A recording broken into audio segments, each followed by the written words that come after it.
And we want to take a closer look at President Trump's week with Loyola Marymount professor Michael Genovese. And we want to start with the president's trip to France. And, you know, a lot of folks are wondering how important it was that, you know, he went to France with so much going on in Washington. Well, you know, presidents like to travel abroad when things are going poorly at home. That's been the case since World War II, because presidents are the symbol of national unity, and they represent the country, and so you get a kind of a patriotic boost when a president goes abroad. The problem is, those problems you have at home follow you. Okay. Now, at one point, though, Professor, President Trump said that he didn't want to travel a lot. He didn't want to spend much time abroad. He wanted instead to focus on domestic issues at home. Is this kind of a change of course here, or is he trying to escape those domestic issues? Well, I think you learned the lesson of past presidents, that this is what you do when things at home are hot. Richard Nixon, at the end, during Watergate, went to Egypt on a big trip where he got a lot of great publicity, but it didn't work because it doesn't last. And I think that the president gets good style points for the trip to Paris. The symbol and the optics were really very positive. But the backstory is the key to the Paris trip, and that is that what you're seeing is the tectonic plates of international power shifting. And it was acted out in Paris. You've got the president who's withdrawing U.S. from world leadership. You've got China in the background aggressively pursuing world leadership. And then you've got Macron, who's basically hedging his bets. Will Merkel win the next election? If she doesn't, he becomes the leader of the West.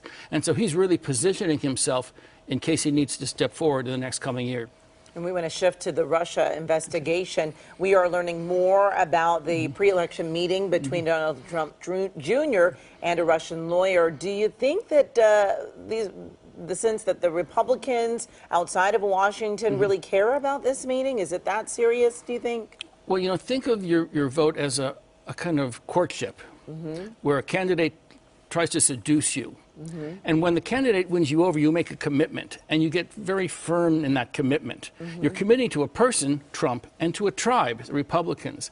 And so when there is evidence presented that is contrary to your choice, we're loath to admit that we made a mistake. So we dismiss evidence, we get defensive. But over time, as the weight of the evidence accumulates, people start having doubts. So think of it as a long process.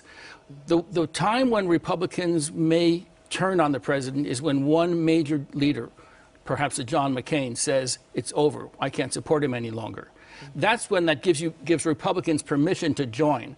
So think of it as a long process. It's not going to happen today, but we're still at the early stages of the investigation, so there's a lot of time for a lot to happen. And real quickly, before we let you go, Professor, back to the health care debate. This will now be the third attempt. Will the third time be a charm? And what has to happen to get some piece of legislation passed? We've been talking about this for 6 years. We're like a broken record. But we're at a point where something could happen.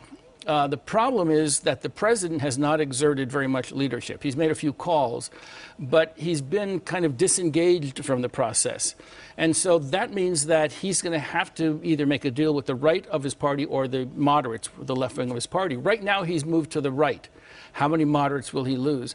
But a lot of Republicans feel that they can roll the president, that they don't have to worry about his leverage because he has very little leverage and he exercises little leverage against them. And so it's kind of a free-for-all. And right now, the far right's winning. Talk to me tomorrow. It could be very different. All right. Thank you so much, Professor Michael Genovese. Thank you for your insight, as always.